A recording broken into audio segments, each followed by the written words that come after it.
Yeah, things are gonna get cray-cray now that Taylor Swift has agreed to sit down for a deposition with Justin Baldoni's team. It seems like she is picking a side, and it is not Blake Lively's. Charlie Kirk, the assassin that shot Charlie, has been arrested. There's lots of new info going around the internet that we'll discuss. And then my friend Kate Casey will be joining in just a bit to talk about the Charlie Sheen documentary on Netflix, to talk about Real Housewives of Orange County, and what's on her watch list this week. Lots to get into. I hope you're ready for it. Let's dive in. You're listening to No Filter with Zack Peter, your go-to source for all the latest pop culture and reality TV tea, served fresh all week long. Now, let's dive in. What's up, guys? Welcome on in, welcome on in, welcome on in. I saw this photo this morning, and it is absolutely gut-wrenching, and it is Erica Kirk holding up a cross and just sobbing as they take her husband away and they fly back to Phoenix, Arizona. Heartbreaking time. I know a lot of people have a lot of mixed feelings, and I want to continue to echo the sentiment of just sharing love right now and trying to be nice to each other right now, and to stop pointing the fingers at each other and to stop demonizing each other. It's interesting. I saw Vanderpump Rules star Katie Maloney posted this on her Instagram story yesterday. She said, "We do not celebrate death, but we also do not mourn monsters. Those two things can and do coexist. The absence of mourning does not imply the presence of celebration." And I saw that, and I was just like, why? Like, why did we feel the need to post? Why did you feel the need to post anything at all? And it's this type of rhetoric, calling someone like Charlie Kirk a monster. That's the type of rhetoric that brought us to this place, right? Like, we throw around these terms, libtard, or we throw around fascist, or we throw like these terms that are used to kind of chop each other down. And we have to remember this. Look at this woman. She is a shell of herself. She had to go to bed for 2 nights knowing that her husband was taken from her. He didn't pass in a tragic accident. He was taken from her. Someone took him from her. Someone took a father from their babies. Like, it's so unnecessary to see someone like Katie Maloney. And I was angry at her, and then I'm like, stop. Like, clearly there's a lot of just ugliness in her heart that, if anything, she needs more love sent to her at this time, if she really thinks that this was a necessary thing for her to put out into the world, knowing a man's life was taken over political differences. And so many people are sending me all these out of context quotes about Charlie Kirk. I wasn't familiar with him years ago, but I became more familiar with him within the last year, and stopped and realized a lot of the things that I was told about him were not actually representations of who he is. And then I took a minute, on a very, very, micro level, but I took a minute to realize how many things are spread and said about me, or things that are taken out of context that I say, and how people use that to demonize or weaponize against me. And I'm like, and it makes me have compassion for people that I may judge, because I'm like, okay, we don't know who they fully are, so let's not judge them by a soundbite, or by, like, somebody sent me a New York Times article of like, oh, this is where Charlie Kirk stands on all these political issues. And I was like, really? Are we trusting the New York Times again? Did we not realize what a crock of crap they were with this whole Blake Lively, Justin Baldoni stuff, which we'll get to. We'll get our fluffy pop culture stuff in today's episode, I promise. I felt like I needed to echo this sentiment yet again. Or there's another, people keep sending me, they're just like, someone like Charlie Kirk wanted you stoned. He wanted to stone the gays. And I was like, that's actually not true. He actually embraced me a lot more than, a lot of people that stand on the left, and that's not to say all people on the left stand that way, right? And I also want to be very clear. I condemn people on the right now that are now using this as a political moment to take shots at the trans community. I don't think that that's right either. I don't think we need to demonize them, especially if you consider yourself a Christian conservative with a heart of empathy. I just think right now is the time to show up, and stop. Like, this woman's broken. Her husband is gone. Her babies are going to mourn their father. And I just think we need to have a bit more of that, humble grace for each other right now. And just, to echo the statement about, he wanted to stone the gays. Here's a direct quote from Charlie himself that I'm just saying there are always two sides to every story. So don't buy into every headline or out of context quote because it's designed to separate us right now. And so this is a direct quote from Charlie Kirk, who says, "I believe that marriage is between one man and one woman. Also, gay people should be welcome in the conservative movement. As Christians, we are called to love everyone, and I will always stand against people who wish to establish their own personal values as a reason to kick others out of our movement."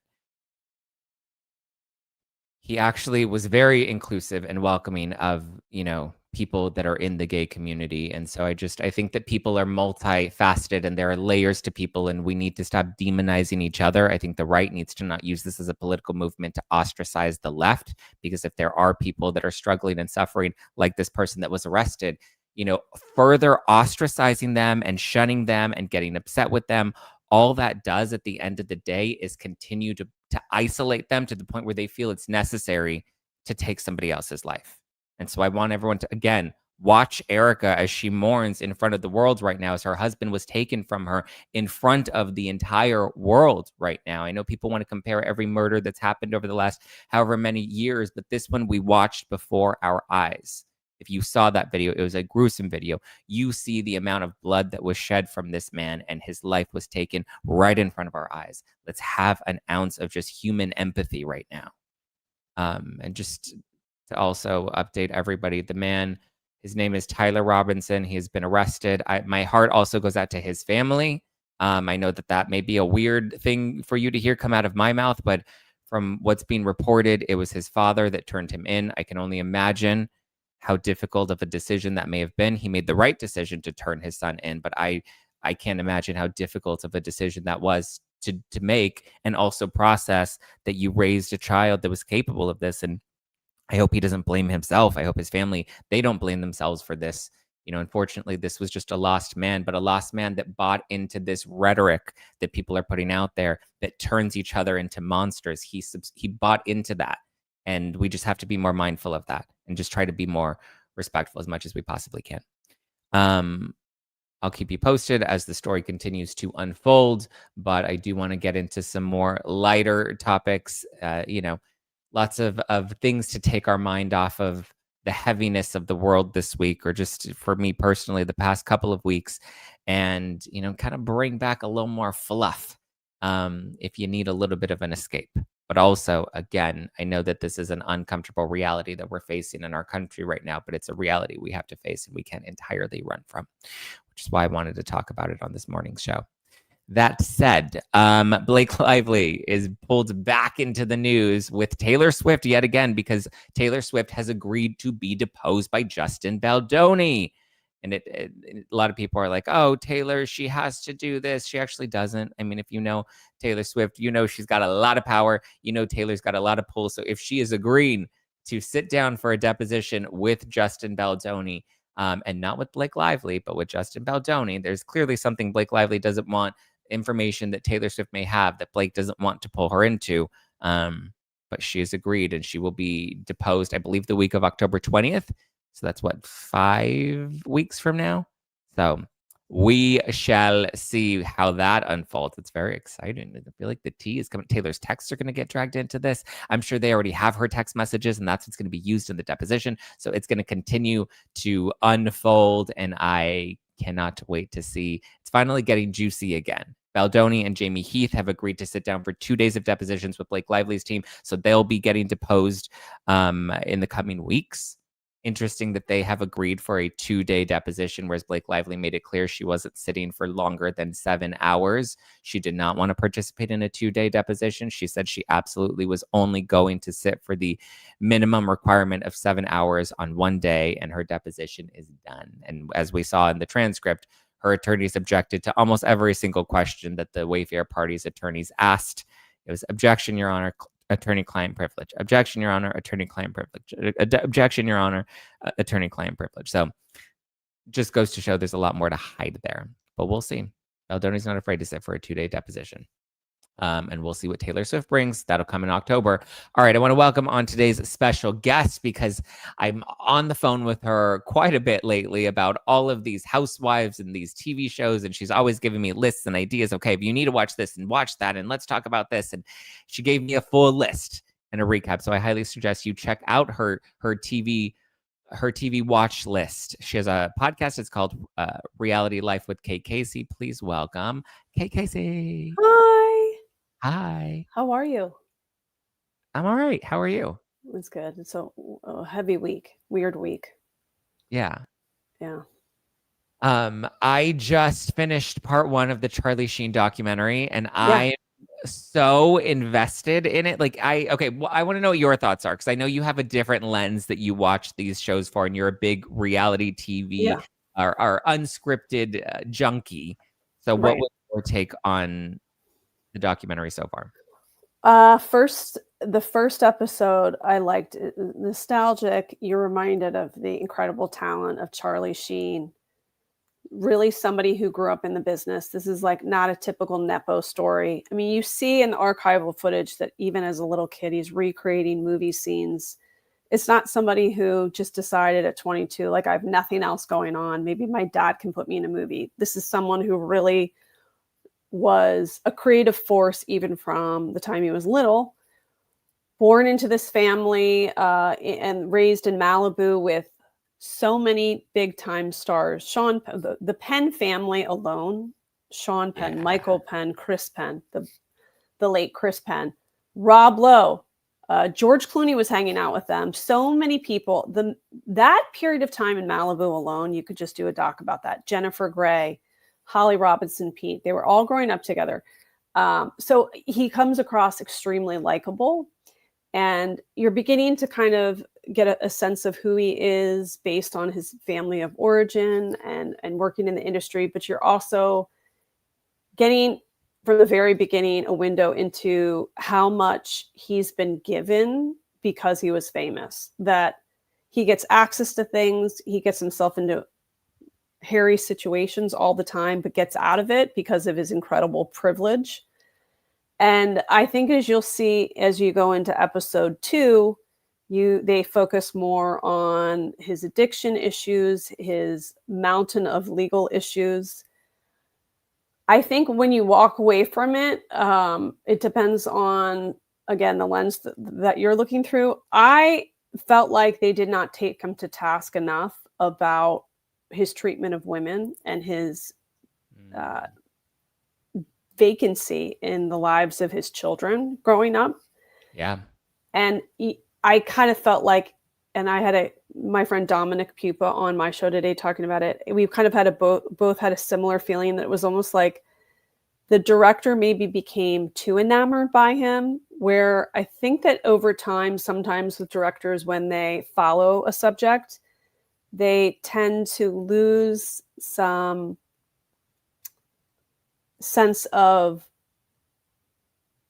what the project really is meant to do, which is like to unravel all the layers. Like they give them kind of a light airbrush to certain parts of their life, because they lose the objectivity. They become so enamored by the subject. I felt like that happened a little bit. So by the end of it, I'm like, wait a minute, like he has HIV. He's not being transparent about it. He was physically and emotionally abusive to these women. Brooke Mueller, who was his last wife, is clearly still struggling in her addiction issues and her sobriety. And it's sad. There are only 2 kids that are included in it. Lola, who many people have seen from Real Housewives of Beverly Hills, but also the spinoff reality show that was short-lived that Denise, his second wife, participated in. And then Bob, which is one of the twins from Brooke Mueller. They love their dad. You can see that. But I don't feel like he's totally held accountable about what he did to the members of his family. Now, Martin, his father, and his brother Emilio are not included in the documentary. And you have to wonder, like, what they have been through.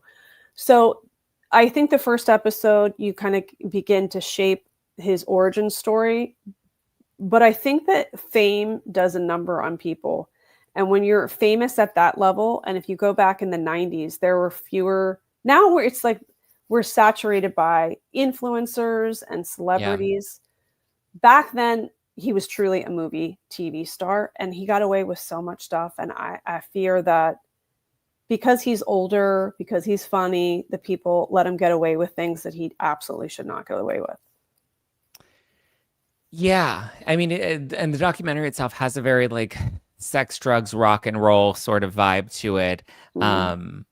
And it does, I kind of like make him out to be more of like a rock star that's just kind of like a little damaged on the inside without really bringing to light. And I think this is kind of the challenge though when it comes to these documentaries. Like, did you see the Jussie Smollett documentary? I did not. Tell me. That one, it's just when the subject is too close to the production, it's hard to again bring that objectivity. I was watching the Jussie Smollett one. It's short, but at the beginning, I was kind of like, okay, this feels a little bit objective. But then by the end of it, you can tell that they try to put this spin on it, that Jussie's telling the truth and that the Chicago PD are just a bunch of liars. And here are all the examples of times in the past that they've lied about certain cases. Like it was the intention of it, you could tell, was to cast a shadow of doubt on the legitimacy Yeah. of the Chicago PD to then give Jussie an opportunity to, you know, kind of open up, because then even like the two brothers that were hired to, you know, act out this fake hate crime, even they, you know, at the end of it, it shows that like their motivation was to write a book and their motivation was to be famous. And it shows them walking on a red carpet and like they're enamored with this new fame that they've gained. And, you know, it made it seem like they had ulterior motives in turning on Jussie. Yeah. And so it was just, it was interesting because I'm like, this feels like I'm led to believe something that I'm not. Like, what did you think of the Casey Anthony documentary? Oh my God. She's not a reliable narrator at all. Yeah. I'm so disappointed that they made that. I mean, I think that the plight of the documentary filmmaker over the last 2 years was to pitch something that was different, because I feel like networks were averse to risk. And risk would be a new topic that no one's ever heard of. So you would see 3 documentaries about the same topic. I feel like we all know the truth of the Casey Anthony story. Like it has been overdone, and I do not need to hear from a criminal's point of view. I do not. In my mind, she's a criminal. I know there are people and the court system think otherwise, but when it comes to the death of a child, I feel like there is so much evidence that she was involved, if not totally responsible. And I don't really want to hear her point of view. I didn't believe it. I thought it was ridiculous. And I hope that this doesn't continue, where we're giving voice to people who are trying to spin the story to make themselves look like they are anything other than guilty.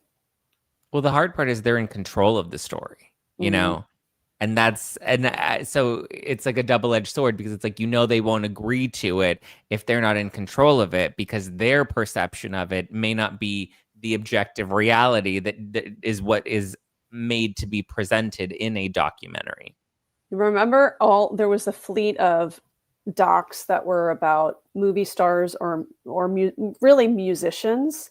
It's like, okay, well, they're executive producer, so we're just going to skim over all of the other things that we really want to know about. Like, I felt like Jennifer Lopez's documentary is a perfect example of that. Yeah. I mean, we got to see which one were you talking about? The one where she does the Super Bowl? That one, and also the Shania Twain one. She barely touches on her husband's affair and how she ended up marrying the husband of the woman that he had an affair with. I'm like, that's the juiciest part of this whole thing, and we just like skimmed over it. But when they're executive producers, I think there was a period of time where maybe things weren't greenlit for them, so their agent must have been like, "Oh, let's just do like a doc about you." Some people are not ready for a doc. Like, slow your roll. Like, Taylor Swift's one, I think that she did on Miss Americana on Netflix. Now we know so much more about her. I feel like even now, if she did a documentary, it's too soon. Yeah. Like a Taylor Swift documentary when she's like 50, maybe. But to do one when she was so much younger, I mean, look how much life she's lived since then. I know. And it kind of overexposes them in a way. Like Lady Gaga's documentary, I felt like was the same. Too soon. I mean, Yeah, but I appreciate that they give us an insight into these people's lives because we see them as like non-human. They're Mm. just like these things that we purchase on Amazon Prime. Yeah. Um, it really is like that. Like, and I've kind of talked about even when I've done 3 live tours now, and even though it's such a micro level compared to like a Taylor Swift, but even in that, I feel like when I'm at these shows and when I'm doing these meet and greets and stuff, like I feel like a commercialized product and I don't feel Yeah. like a person and then I feel an expectation to like over deliver because I'm like, somebody spent their time and money to get something and I can't just be human today. I have to be something that they purchased because I'm a package that they spent their money on. And the same way, if I purchase something off of Amazon and I wait for it to arrive, it has to arrive with a certain expectation because it has to be shiny and brand new and, fully Hmm. stocked or whatever. And I feel like that's kind of the same experience when somebody is purchasing access to you via a ticket or a meet and greet. And so I do like that, at least like with the Lady Gaga or a Taylor Swift, we kind of get a little more human insight into who they are. But I agree, a real well done documentary is something that comes much later, Yeah. you Like know? another a good one to watch is the Dolly Parton one. It's like Dolly Parton I Mm, Am, I think, and I think you can still watch it on Netflix. That one's really well done. The Bee Gees, that one on HBO is really well done. Barry Gibb, of course, is the only one that's still alive, but that one was excellent too. But that is like a life well lived. yeah. You get to see decades and decades of history. I liked the Joan Rivers one, A Piece of Work. Mhm. Yeah, That one I enjoyed. I wish that there would be a follow up that kind of really encompasses her whole life because now she's gone. Mhm. And I just feel like after that documentary came out, it put her on such a new pedestal of like Yeah. it gave her career this resurgence that like the reality show came from that, and she had so many other TV shows and Fashion Police and all this other Mhm. stuff that came as a result of Joan Rivers' A Piece of Work. That second wind in her life, I think, um, was also something that I feel like could have been You know what? getting money. Another great music doc is the Avicii one on Netflix. I really didn't know much about Oh, him. I yeah. cried. I cried my face off. Really? Yeah, that one's really, really good. I haven't seen that one. I didn't even know there was a documentary about Avicii. Yeah, really, You're really good. also watching the Chrisleys right now, right? I'm fascinated. I think this is like such a sleeper show right now. When you guys think of the Chrisleys, you think of it almost felt like a sitcom. Like here's Grandma, laugh track. The Chrisleys, back to reality, is not at all what I expected. Yeah. Where it picks up is the parents are still in prison, and you get a window into it's like two factions of the family. So Savannah, who is raising Grayson and Chloe, has the help of Todd's mom, Nanny Faye. And she, as we all know, was diligently working to try to get her parents' pardon. On the other side is Chase, who's really transparent about struggling in sobriety. That I did not expect. And he's with a girl for 2 years. The girl kind of seems like she likes fame. I'm a little bit worried about it. And then Julie's parents live with him because once she went to prison, they didn't have anywhere to live because Julie had been providing um, like a condo for them. Mm. So Savannah does not get along with Julie, her mom's father. She feels like it kind of makes it seem like misogynistic and doesn't appreciate a strong woman. I think it really is like Savannah is so much like her father. And I think Mm. Julie's dad is bitter about what has happened to Julie, blames Todd, and they just seem like totally different personalities. So when it picks up, they all go to a family dinner, hadn't seen each other in 2 years since Julie and Wow. Todd went to prison. And you realize just how complicated their whole family dynamics are. And so it's been 4 episodes. I think by episode 5, the parents come back. And it's way more transparent than I expected it to be. But you get a window into Savannah trying to make income to support the family. She feels like Chase is not being honest about his sobriety and he's lazy. I mean, it is, to me, it's crazy that I thought the family was this way, and it's really just totally a different way. If you like social, no, if how do I say it? Like socio kind of like psychology kind of reality shows. To me, that show is really about them getting acclimated back to real life and how the family coped in the aftermath of the sentence and the imprisonment.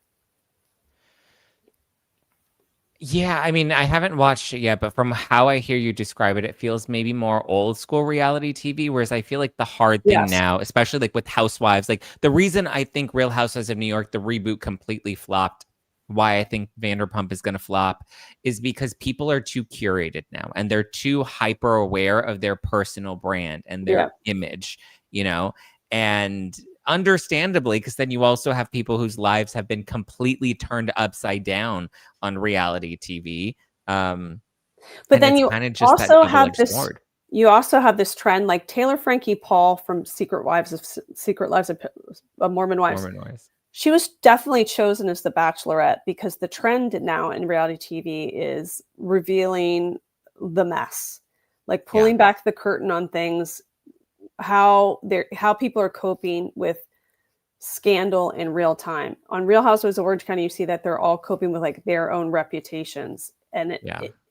I see why it happened because for years, especially on a show like The Bachelorette, it was just unrealistic. Like every lead was like from the Midwest and they were so Christian and their parents had been married for 50 years and they were probably a virgin and God forbid they date somebody whose parents are divorced. Like I think people rejected that so much. They wanted more authenticity. And then we're also living in a time where you have to keep up with the speed of creating a reality show when everyone lives lives online. So when Yeah. Keeping Up with the Kardashians left the E Network, part of the great thing about going to Hulu was they could speed up the process and they were able to keep a lot of things secret until the Hulu show came out. But that requires an enormous amount of finagling. Yeah. Now these shows, they're breaking the fourth wall down and they're exposing the mess. So by hiring Taylor. Jesus Christ, you know what I mean. By hiring her, I think that's just kind of going with the trend. Also, you know that currency in Hollywood are followers. So why Yeah. you see TikTokers in movies now. So Yeah. in many ways, Taylor has more cultural power and relevance than an ensemble member of a reality show. Because in some ways, like you know, some Real Housewives shows maybe get like less than 400,000 viewers per week. Yeah. But Taylor's Instagram stories and her Instagram feed or her TikTok feed is much more successful. I think it was a really brilliant move on the Bachelor world to do that. I think everybody was waiting for like a celebrity bachelor or bachelorette. I think Khloe Kardashian's name Mhm. was like floating around for the longest time. So they needed something. It's smart for Disney because Disney owns ABC and Disney owns Hulu. I think that's why Nick Viall has been welcomed into that world because he comes from the Bachelor. All of Disney's entities, they're kind of all trying to cross pollinate like they did with Vanderpump Villa and Secret Lives of Mormon Wives and that whole story. So I think they're doing a good job of cross-pollinating and encouraging people to go to all of their different platforms, especially traditional TV, which is starting to struggle. Like this will make me, for the first time ever, watch The Bachelorette because I Yeah. will be so interested to see There you go. Taylor, you know, and Yeah. I'm like, I don't watch ABC anymore. Like, who watches ABC? Like, Yeah. I get everything as you know, clips on my TikTok or whatever. And I think it's smart. And this is the first time we've seen digital creators like the Mom Talk moms be able to penetrate the mainstream world Mhm. and continue to like be successful in it, right? Like we're seeing Whitney and Jen go on Dancing with the Stars, which is a stale old reality show that a lot of young people aren't watching, but it's going to get a lot of new people to watch. And it's merged the world of social media, reality TV, and traditional Hollywood. Yep. Exactly. Are you going to watch The Bachelorette? You don't like the Sure. Mormon Wives. I think it gets boring at times. Yeah. they do too. They're young women who have little kids, and it's hard when you have little kids because you can't, like, you're so in the weeds. And so a lot of their scenes are like they're at the park, and I'm like, what? Okay, like what else? I like it more when they show me all their family members, because the family members are also like Taylor's Taylor's family. family. The episodes That with her enough family is are great. Like, just to see her family on hometown dates is enough for me to get locked and loaded in. But when it comes to the show, I feel like it gets kind of boring. it has moments where it does get a little slow. I'm curious to see how season 3 unfolds. Because I don't know. I just think with the Marciano thing, with the Vanderpump Villa stuff and all the women and fighting and all of that, like, it'll be interesting to see how that plays out. And that was just a couple months ago. So I'm glad that they're at least trying to push the seasons out sooner rather than Well, they don't have House. but they don't have a choice anymore, because Yeah. people are already watching all their lives. So if they see a show where it was like filmed 8 months ago, like, we've already seen like what they put out there on their own social media channels in 8 months. It's stale. Yeah. It's stale. It's old. But I mean, I feel like even this whole, it's hard because, like, with them, their relationships change and ebb and flow from week to week, that we see them hanging out and we're like, wait, but you hated each other on the show. That I don't know. Yeah, I feel like there will be a merging of that soon, but we'll see. What else is on your watch list? Okay, this one is crazy. It's called Thirst Trap. Okay, it's 2 episodes. Okay. It's on Paramount Plus, so you can probably watch it on Amazon Prime if you don't have Paramount Plus. So, okay. During the pandemic, there's this landscaper in Canada by the name of William White, and I would describe him as like a young John Mellencamp, like dark, kind of longish hair, big blue eyes, a little bit of a dimple, wide smile. Definitely should be a model. And he starts making these videos where he's lip syncing to none other than Barry Manilow and Paul Anka. And you're asking yourself, why would you be lip syncing to those old songs? What he realized quickly was that women over 50 were losing their minds over him. I think in that period of isolation, having that nostalgia, and they became obsessed with him. It was like a sexual awakening for these women, to the point where they created these like social media groups where they would all follow him, and there were a group of women that would go, like, girls trip, let's go to Canada and see if we could like try to follow him or stalk him. 50-year-old women going to Canada to try to stalk like a 21-year-old. And they're sending him money. So he'd go to like his local hangout place for dinner and mention it online. Like, I'm going to go to Kelsey's for dinner. He'd go to pay. And then the person at the restaurant would be like, oh, it's already been paid for. They're sending him gifts to his house. And by the way, he was living with his mom. Obsessed with him. Well, at some point on that one of those trips, one of the moms, or the 50-year-old, like older women, sleep with him. And then there's this whole fallout that comes with it, because the other women feel betrayed. And then they're mad at him because they've like put him into this mythical figure. They would wake up to watch him on lives at like 5 o'clock in the morning and keep sending him. I think one woman said she sent like maybe $200,000 to him, like just throwing money at him. So what's really interesting is not only the fact that there's this weird dynamic. And by the way, if the situation was reversed and it was like 50 and 60-year-old men throwing money at like a 21-year-old woman, we'd be like, huh? So the fallout is the interesting part too, because it also, like, he struggles with addiction, and then he's struggling with like his feelings about fame, because that's what made him all that money. And he can't have a girlfriend, right? Because then all of these women get wind of a girlfriend. They need to know where she lives, what her name is. It kind of gives you into celebrities and why so many boy banders pretend that they're single during the duration of their fame, because the fans are insane. So in this case, it's like older women that are the fans. It's crazy. It's called Thirst Trap, right? It's called Thirst Trap. It's 2 episodes, so it's easy to watch. But like you don't want those. You want those conversation starter kind of shows where you're texting people. Like I text you all the time. Like, oh my God, you have to watch this. This is insane. These people are bonkers. That's what Stu was telling me about the catfish document. What is it? Oh my God. All right. Let me talk. You haven't watched that yet? I haven't watched it. Sorry, Oh Kate. my God. My Okay. friend kind of died and the world's been upside down. I know. I haven't had a minute. Oh my God. Oh my gosh. I think I told you to watch that like last week. You did. You did. Right. You gave me a list of items or of things to watch. And then Stu's like, watch Meghan Markle and watch this and come on my podcast. No, don't watch Meghan Markle because it's too boring. Okay. That one's bad, yeah. Unknown Number, the high school catfish. For anybody who's listening, they're not familiar. The backstory is basically these two parents go into a meeting with the principal's office and they're like, we need some help because both of our kids keep getting a deluge of really gross text messages that are harassing and sexual in nature. And the whole story is unraveling who was actually sending those messages. And I'm not going to spoil it because I want people to watch it and have their own experience. I did 2 episodes about it. It was that crazy. One with a cybersecurity expert who had run the program for the FBI, and the other is with the attorney who prosecuted the case. This is out of Michigan, and again, it's like those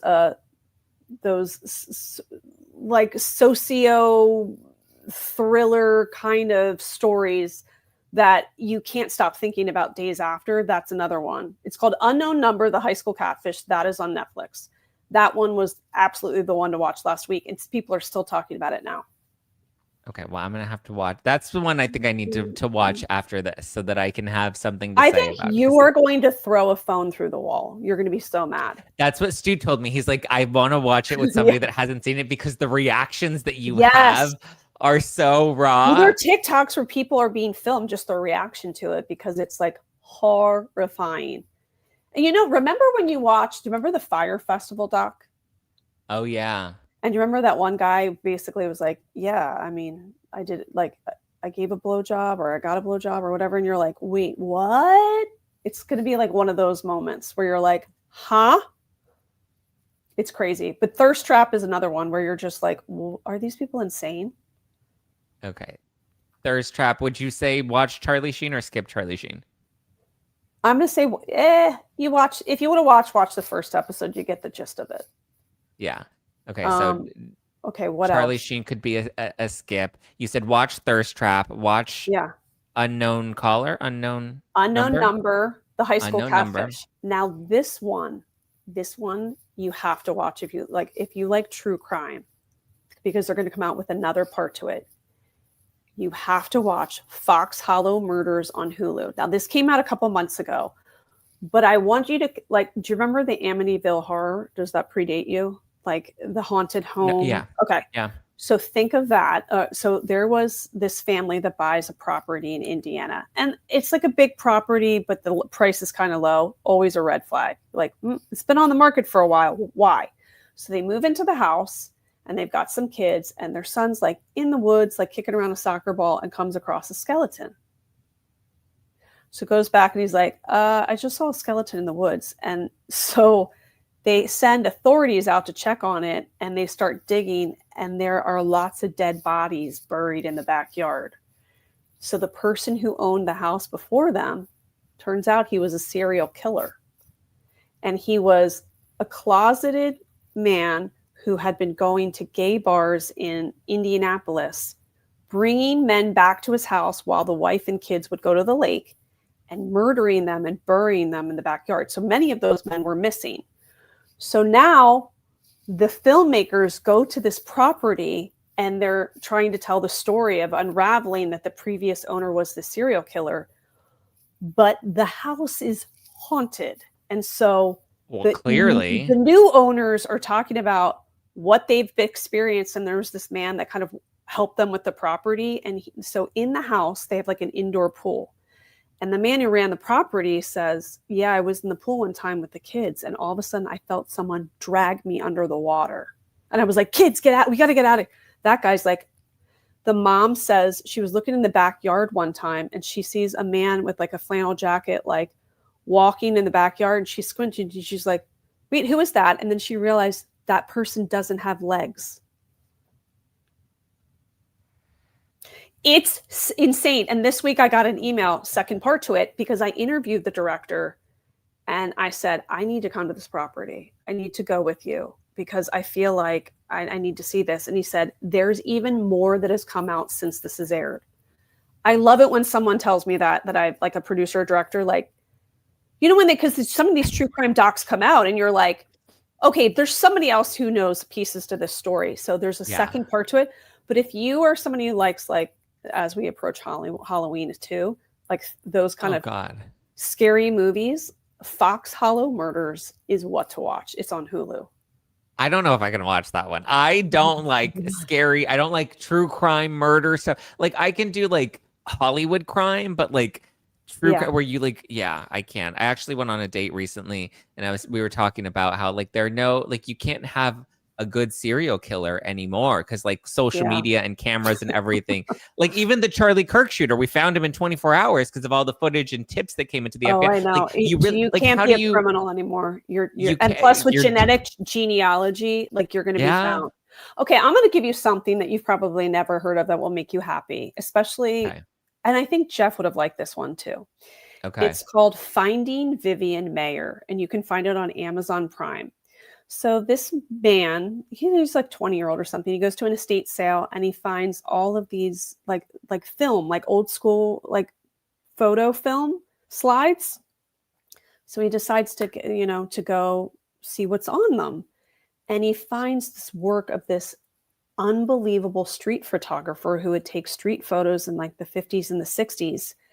And it turns out that so it's trying to figure out who the photographer was. It was this nanny named Vivian Mayer, and so they interview all the families that she nannied for, and a lot of the people are like, we remember she always had her camera with her.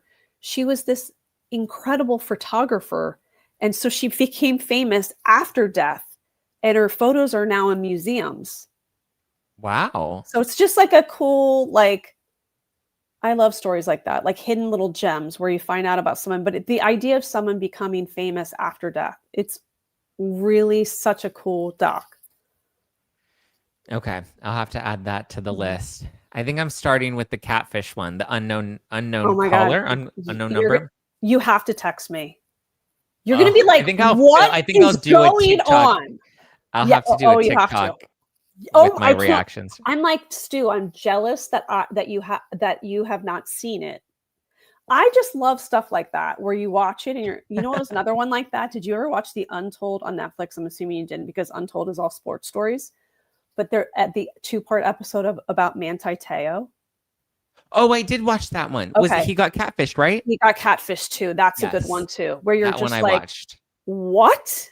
Yeah. I mean, it's really hard now because so many stories come out on TikTok that to find like these hidden stories and then you don't know the ending of it. They're like, I think this has been a heavy week. And I think this is such a good weekend where people just want to be at home, snuggling under a blanket and just like dip into a story. The best in unscripted TV is taking you outside of your life, exposing you to somebody else's story, feeling like you're a voyeur into someone else's life. If it's even better, if it's another pocket of the world.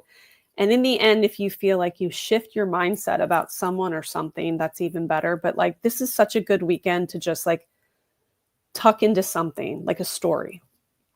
Okay. The Vivian Mayer one will make you feel good. The Avicii one, that's kind of like a window into the mind of a genius and the music. I didn't really appreciate his music until I watched that. I like his music. I really did like it, especially when it was coming out. Okay. Yeah. And like just a good person. Like a really good person, like great, like good to his family and his friends and such a collaborator and would make time for everybody. Like all of the Chris Martin's on it. He's like, he just came in, he kind of did his thing. He left, blew me away. And so that's another one where you're like, I love but hate sometimes these stories because then I'm mourning the person that I never met. Like I would have wanted to be their friend. Yeah. You know when like someone dies and then you find out all these things about them and then you're just like, like I didn't get a chance. Like we could have been friends. Yeah. Yeah. All right, I have my watch list together. We'll definitely watch Yeah. Unknown Number so that we could discuss it on the show on Monday. Oh my If God. anybody else wants to watch it with me, we will reconvene and just know Monday we'll have spoilers. So if you Yes. don't want spoilers, watch it this weekend so Whew. we can discuss on Monday. Yeah. Oh, all right. Yeah, we need some good TV watching this weekend. Good. Yeah. We all kind of need a big hug, collective hug, right? Yeah.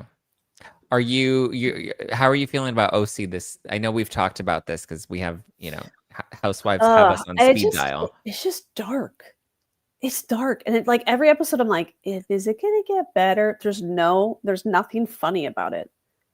Like, where's the slapstick? Where's the funny? There's no storytelling. Like, I don't know anybody's life. I don't really know what's going on. I've just felt like for a long time, though, that they need to switch up that show. You can't have the same people on all the time. You have to move people in and out. I also live in OC, and I feel like the show is not an accurate portrayal of the diversity that actually is here. Sure, maybe one or two towns seem very white, but like you go outside of it, it's a very diverse place. And I think that all these housewives shows need to modernize. You have to be telling the modern story. Like that's why they had to change New York. I mean, New York was a different place after the global pandemic. It has to, each franchise to me should just feel like a window into the women that live there. And all of those women do not represent to me the women that live here.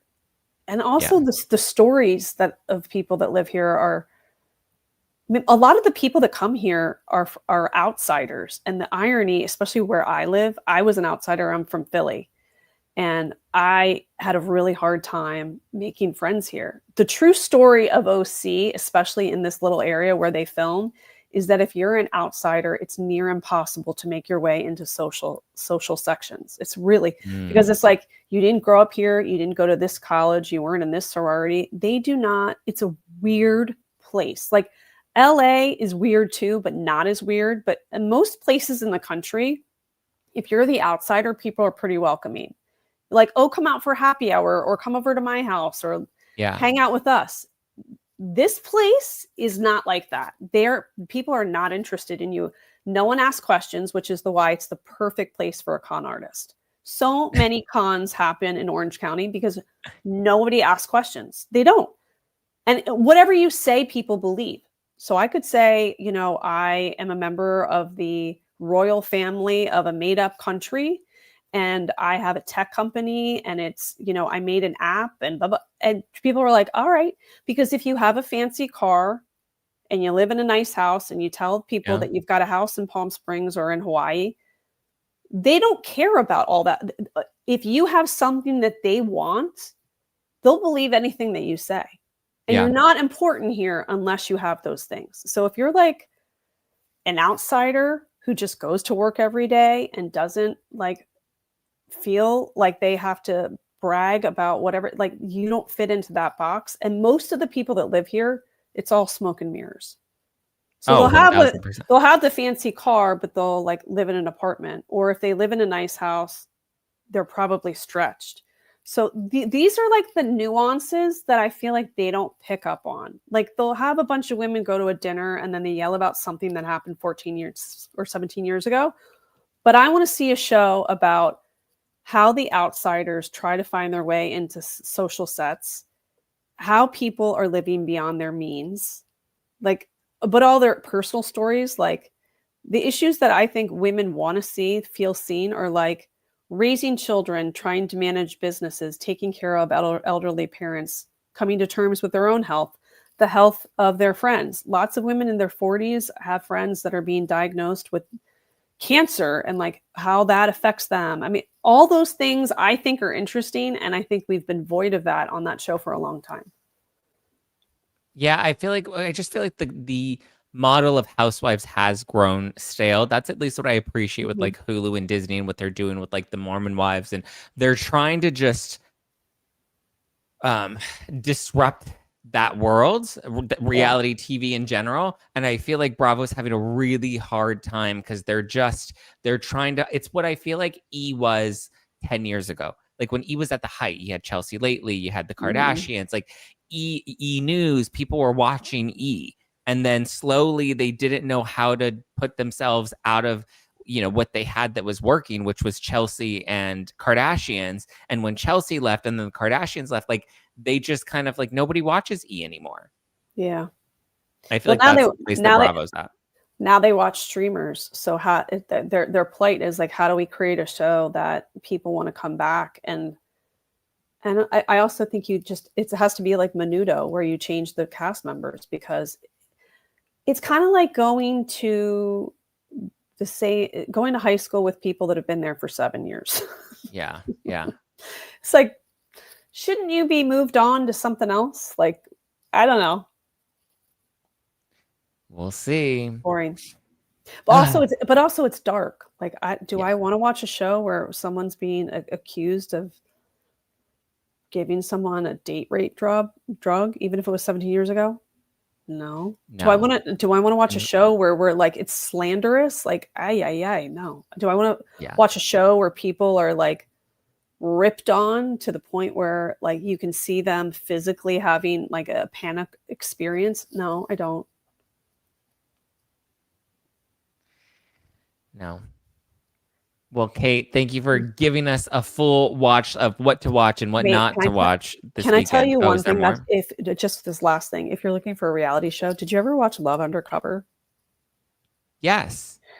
Yes, you interviewed people. Yeah. Yes, I thought that was a fun reality show. I liked that one. Yeah, I like that one. For people who don't know, it's basically like a bunch of dumb American women who are on a reality show who believe they should be influencers, are meeting men from the UK. And they're basically like, obviously you're having trouble finding a date in the United States of America. So we found you these normal guys from the UK. What they don't know is they're international soccer stars.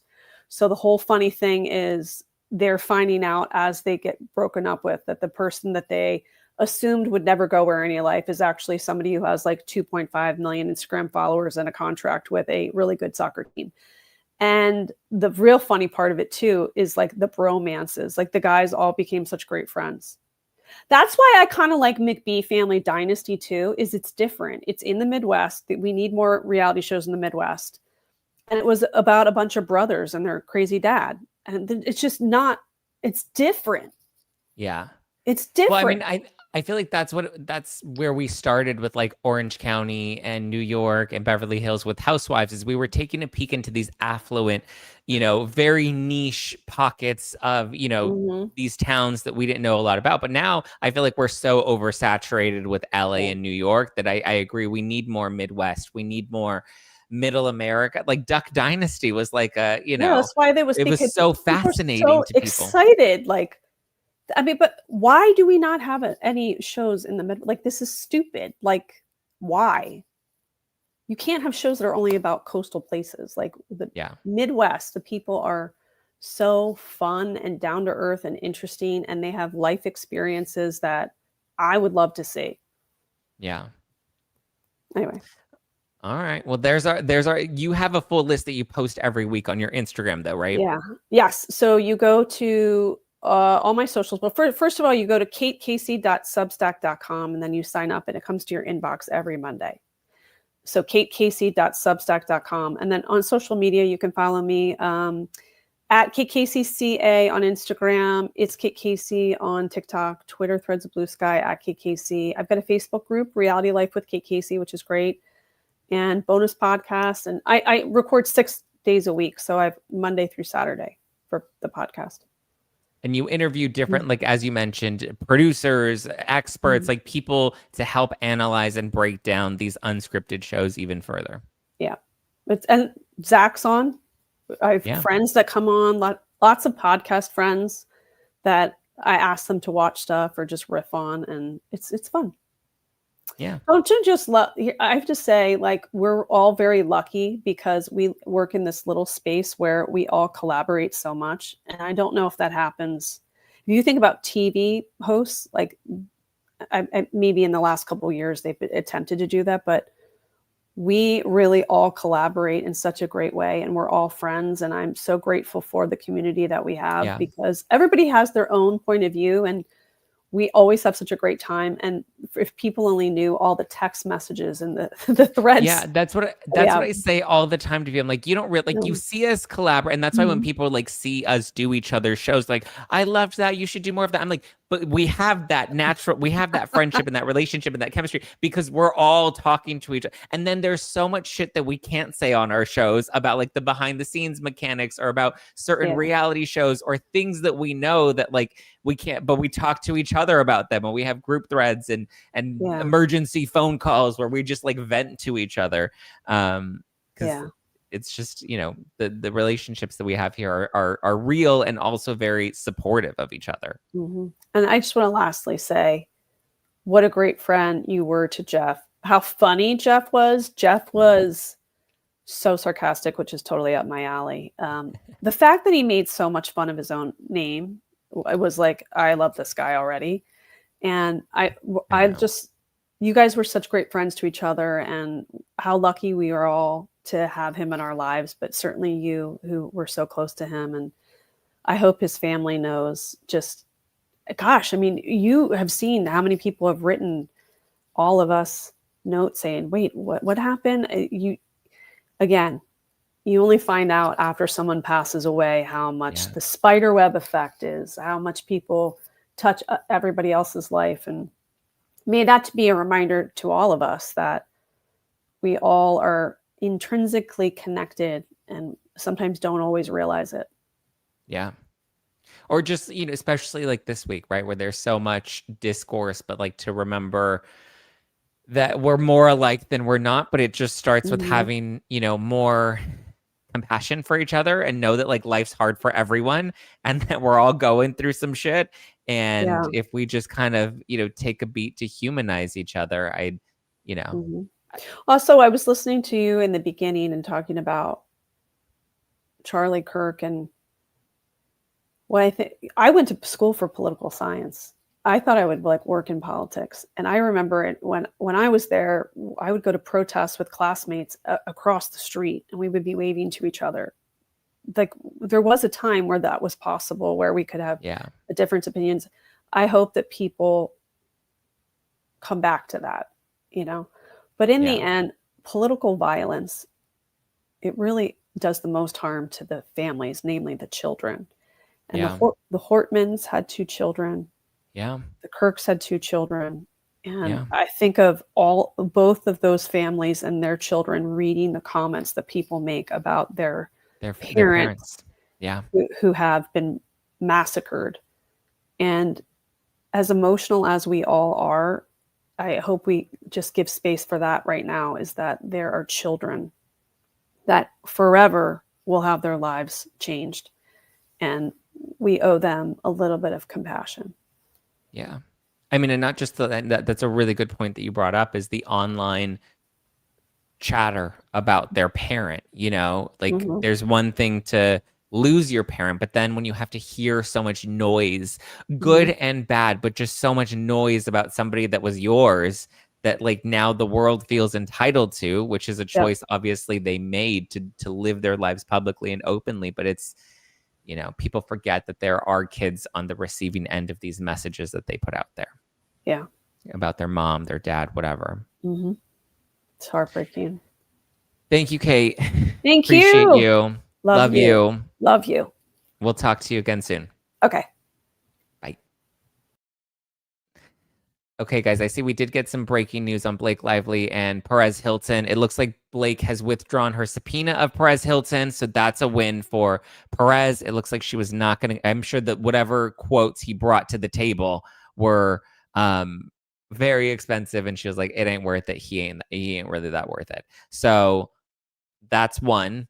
Perez seemed to have gotten a win. And then, so congrats to Perez. And then also Michael Gottlieb seems to be clapping back, saying that the Taylor Swift deposition is another media strategy planted by Team Baldoni. This is, of course, being reported in Deadline, of all places. Of course, Deadline is going to put this. So Deadline writes, calling the effort first made by Baldoni in a September 11th letter to the court, another move to fuel their relentless media strategy. Lively's attorney, Michael Gottlieb, wants a federal judge to deny Taylor Swift's deposition, its dates, and the discovery extension effort, even if one were to take the Wayfair defendants' representation at face value, because they're implying that the Wayfair defendants are lying. They have not come close to establishing good cause for their requested relief. The Wayfair defendants assert that Ms. Swift is not available for a deposition until October 20th, 2025, yet are silent about their efforts, if any, to schedule this deposition during the existing discovery period. That is likely because, as explained in the attached correspondence between the parties, see Exhibit A, the Wayfair defendants do not appear to have contacted Ms. Swift's counsel regarding a date or location about the deposition until earlier this week. In this respect, the Wayfair defendants lack diligence, and disrespect for Ms. Lively's privacy and schedule is astounding. Oh, come on. Oh, Michael Gottlieb, you're hilarious. Discovery has been ongoing for more than 6 months, and Ms. Swift is someone whose calendar should be presumed to be packed with professional obligations for months in advance. At any point over the past 6 months, the Wayfair defendants could have noticed a deposition, served a subpoena, and negotiated an agreeable time and place for this deposition, but they did not. As the overall matter heads towards the March 9th, 2026 trial date, Judge Lyman will have the final word for now on bringing Swift on board and giving Baldoni and his Wayfair co-founders more time for their own depositions. So we shall see if they get an extension. Taylor Swift's deposition will have to be approved by a judge, by Judge Lyman. I don't know how much faith I have in that, but the fact that Taylor Swift is even willing to sit for a deposition and has given a date of when she can be available, and as Jane says in the live chat, they're terrified of Taylor. They're absolutely terrified of Taylor, and I want to know why.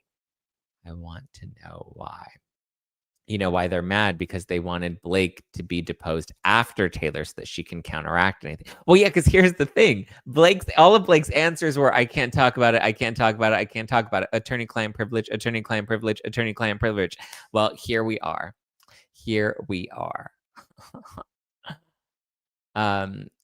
Beth says, feels so much better now that I have me some Zack time. Love you all and can't wait to discuss the unknown number on Monday. Get it. Yes. Also, as you're saying that you love me, I just wanted to remind everybody that we have our new Love Me Some Zack Peter shirts, which are available in the merch shop, nofiltermerch.com. So as I mentioned to you guys, everything in the shop this week until Monday, September 15th, which is just a few days away. So you only have a few days left to get your orders in before they're gone. 100% of my proceeds, of all of my merch proceeds, 100% of them. So whether you buy a Zack Pack hoodie or a Love Me Some Zack Peter t-shirt, I know people really love the design with the heart. I really like this. I think the team did a really good job of putting together this heart. The design is fun. I think the text is fun. Yeah. But like I said, 100% of my merch proceeds from now until September 15th will be donated to Union Rescue Mission to help combat homelessness, and the Jed Foundation, both in honor of my friend Jeff, who Kate, lovely, brought up a lovely mention of Jeff. Mental health and supporting the homeless were two causes that meant a lot to him. So I want his legacy to live on, and I want to continue to remember him in a positive and powerful way. So if you feel so inclined to purchase any merch, there's the Never With Teeth shirt. There's the Do I Look Like I Just Fell Out of a Coconut Tree? Justice for Justin. Or if you want merch that's more specific to me, you have Love Me Some Zack Peter. Zack Peter is my lawyer. 1-800-SO-YUMMY. No Filter, Zack Pack, Zacktivated, all here, all available. This is the Zack Pack merch shop. So go to nofiltermerch.com. nofiltermerch.com. Hit the like button, hit the subscribe button if you haven't done so yet. I love you guys. I appreciate you guys. Jane says, love me so much, Zack Peter. Yeah. MC High Life says, love for Zack and love for the amazing mods. Hugs for everyone after this week. Absolutely. I love you guys. I appreciate you. Have a great rest of your week. Judy says, love this shirt. My son's name is Zack and my hubby's name is Peter. Yeah. So jelly that you still have not seen Unknown Number. Okay, I'm excited to watch it. I'm torn between Zack Peter is my lawyer and love me some Zack Peter shirts. Listen, if you came on tour and you were VIP, then you got the Zack Peter is my lawyer tote bag. That was limited edition tour merch that is not available anywhere else. All right, guys, be sure to subscribe, hit the like button, and spread some love. I love you. I appreciate you. I hope you have a great rest of your weekend, and I will talk to you on Monday. Hey.